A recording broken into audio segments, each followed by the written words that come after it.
Welcome to the Focus Garage. Today we're going to work on the 2013 Hyundai Elantra. We're going to replace the brakes on it and I'll show you guys how to do it. So let's get going. First you want to do is jack up the car, put a jack stand because safety first, and then start removing the lug nuts. And then if you are kind of working in a weird slope kind of area and don't trust the brakes, I mean obviously that's why you're replacing them, you can put an item in the back to not let it roll back. That's an alternator from a Focus ST that it's not working anymore. So recycling, that's the main point of this video. Recycling, JK. We're gonna get back to the disc brake. So we're gonna remove the tire, the wheel, and then we're gonna go back to the caliper. We're gonna remove the caliper. There's just 2 bolts, that's what it is usually, and then just replace it with the newer ones, and then put the newer pads in there as well, the rotor and the pads, and then we'll move on to the next one. So I'm gonna show you guys how you can prepare your brakes to install. These brakes are like most of the brakes, they come in oiled up so they don't rust when they're waiting in the shelves or whatever in the shipping. So you want to grab your trusty brake parts cleaner. It has to be brake parts cleaner so it comes off like evaporates easy, no residue left, and just wash it off. Wash the oil off of it.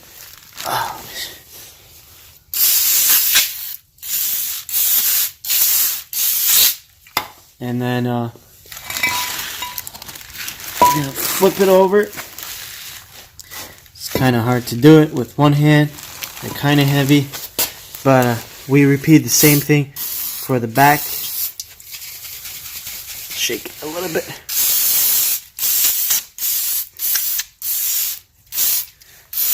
And that's it. That's all you do for the rotors. And for the brake pads, we're going to use Brake Quiet spray. It's like you spray it, it's kind of like a sticky texture in the back of the pad, so when you brake it doesn't squeak. So squeaking, it gets annoying. Some people don't care, but it's really annoying. So I'm gonna spray that, and usually like you let it dry for like 5 minutes. That's how long it will take you to 5 to 10 minutes. That's how long it will take you to remove the caliper and all that stuff. So let's do those too. So when you're doing the pads, make sure that the surface, the bottom, is on like either like a plastic bag that comes with the packaging, mine did, or like a cardboard like this or something like that, so it's not on the floor, it's not contaminated. And same for the disc brakes as well. So you don't want these like have any kind of material on them, because the first time you start using it, you will scratch them and kind of like mess up the surface, braking surface. You don't want to do that because these are brand new brakes. You just put them on your car, so you want to keep them as long as possible. So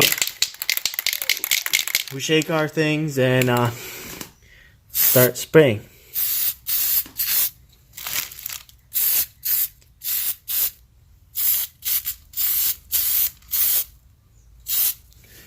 And do the same over here.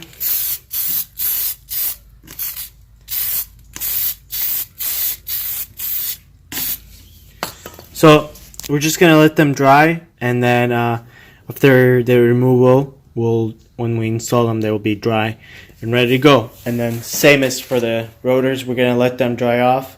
They dry pretty quickly because brake cleaner, the best feature of it is dries really quickly with no residue. That's why you want to use a brake rotor cleaner, not a carb cleaner. No other stuff to clean it off.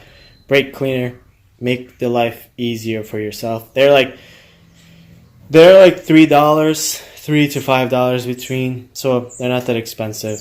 Spend the money, do a good job. So after removing the tire, you can see there's one bolt there, and then there's another one directly, that's not it, directly below it. Can't really see it, but maybe this one right there. So those are 17 millimeters. You use this, you can use anything you want to remove those. I just like using these, and that will remove it from the car. And then after that, you can remove these bolts to remove this plate to get to the brake pad. And you can see that this is kind of okay because this is iron, and iron rusts pretty badly, but surface is very bad as well. And then if you can see it, there's not much pad left in there. So these pads are like, I would say 95% is used and needs to be replaced. And there's most of the Korean cars have it too. This is like a securing the rotor to the hub, so when you're working on it, it's not that hard.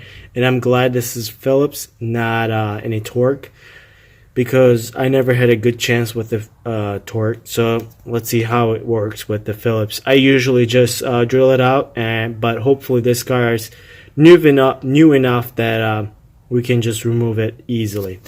So yeah, let's get going, removing those bolts, and then continue with those other two, and I'll get back to you guys. We can take a look at the pads. You can see the one in the front is the rear. It's gone. It's completely gone. And then the front, so like this is the first one, and then that's the in the back. So it's worn out all the way to the where like they're connected. So this is really bad. You wanna replace them before it gets to that point. And for some reason on this car, it did not make any squeaking noise, because usually once like get to this point right here, there's this material right there, and it starts squeaking, and this did not. So that's a fail safety, but you can still tell the car was still braking, but it was making a lot of noise. My girlfriend, this is my girlfriend's car, she didn't realize it, and I drove it once, and then I heard a noise, and I was terrified. So I was like, man, this car is not safe. So I'm glad I got the parts, and I'm replacing the brakes because these are not good. So yep, let's get rid of them and put the new pads in. So removing the rotor, there's these Phillips heads that I talked about before. There's two of them, and they did not want to come out, so I had to drill them out and use speed out to get them out. What you do is you try to drill as deep as possible with as big as head that you can use, and then just reverse the tool, and then it comes out. So your drill is always the reverse, and I'll show you this one.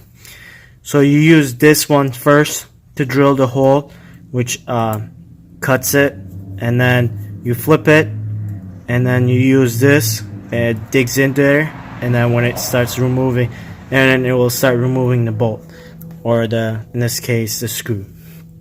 Well, it's always screw that gets stuck. So we remove those. We're not going to use them. Most cars don't have it, so I don't think it's a necessary thing, and I never use them when I replace the brakes. You guys might say you need to do it. I'm just gonna go ahead and see what happens. I'm just gonna send it, and I don't think it's gonna move. I don't think anything's gonna happen. So yep, let's go install the new stuff. So you want to remove these brackets, shims, whatever you want to call them. It comes out from here. You just gotta line them up, and then you see this right here, it was sticking there, so you just slide it out and then put the new ones, and then repeat the same thing for there. So after using the rental tool from any auto parts, or you can use I think they're called C-clamps, where you push not using the brand new one, but using the old one, you push the piston back, so you have enough room to put it in where the disc goes. So after gently placing these, they're very hard to work with because the clips or spacers or whatever you want to call these are not easy to work with. They're really tight and it doesn't really fit in there, so you just gotta be like gently making them go in as equal as possible on the right side and left side, so it just slides in perfectly. So the one last thing we're gonna do is clean this one more time to get all this stuff off, because when you're working over here you might touch them, to just like get it clean one more time. And we are ready to install. We did not remove any bolts, just two bolts, one over here, one over there. They're 17 millimeters, and then, well, the two screws that I had to drill out, and that's it. That's all you have to do to replace brakes. I'm going to show you guys how to embed them.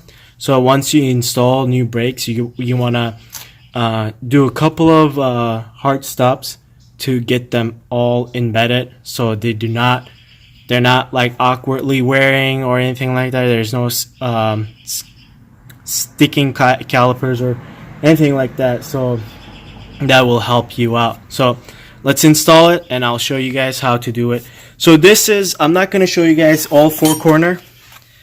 I'm going to repeat the same procedure for this is the driver's side. We're going to do I'm going to do the passenger side, the rear, and then both rears basically. So it's the same procedure, nothing really different. So you can do it if you have the right tools, such as jack stands, and I hope you have something to remove your wheels, because how are you gonna replace your, I guess you don't have to on this car, but you should have a wheel nut removal, which usually are 19 millimeters, or I have this crossbar, which is awesome. It's like I can remove anything. So that, and then 17 millimeter is all you need as tools.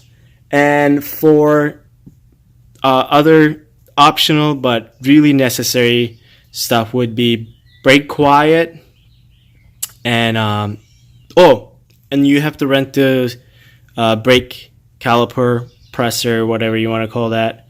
So yeah, that's also necessary, and the rotor cleaner. So plus those add-ons, you might want to use a brake quiet to get no squeak from these brakes, and that's all you need to do a brake job on a Hyundai Elantra, on most of the cars that you own. So you don't need to spend hundreds of dollars at a mechanic shop. You can just do it yourself. A little bit of a patience and a little bit of DIY inside you, you can tackle this task. And so all four corners, these are not OEM, and these are not cheap ones. These are stop techs. They're kind of like a mid-grade, like they're towards performance, but these are the street specs. So they're like, they grab pretty good and they're quiet and all that stuff. It cost me $170. You might find them cheaper. It cost me $170 shipped to my house. So instead of, I don't know how much they would have charged. I never went to get my brakes done ever at a dealer, but they might charge you a lot of money to do this. So $170, it's pretty cheap compared to what they would charge me. And it took me like half hour to do this, except I had a problem with these. But I mean, if you have that remover, you should probably get that too. You might be able to do it. So let me put these back on, and then we'll show you guys how to embed them, and yeah, and we'll be done. So we're back in the car. We finished what we need to do. We installed all the four brakes, so we're good to go. We torqued them, the wheels and then the brake calipers, so don't forget to torque them to the spec. And I'll put the link down for the brakes, the kit that I got from Amazon, and you can order it as well if you have a 2013 Hyundai Elantra. And I think It's good for like a good variety of years, like a 2012 or something like that. So this generation Hyundai, you should be good. So what we're gonna do is we're gonna go 5 to 10 miles an hour and hard brake a couple of times, and then we're gonna go 30 miles an hour and then rapidly slow down to 20 to 15 miles an hour. So when we're doing that, we want to make sure that there's no cars behind us, so you don't want them to rear end you or get pissed off at you for what you're doing. So make sure that you do it in a place that there's no traffic. And yeah, so we're gonna do that, but we're gonna end the video. So comment below what you think about it. Was this an easy task, and would you do it? And also you guys can ask us any questions. You guys can reach us at Focus Garage at Facebook and Instagram, and we are pretty good at responding back. And also share this video with your friends and whatever, and also subscribe if you haven't subscribed, and then push the bell notifications to get all the notifications for our videos. Thanks for watching. Kudos to all.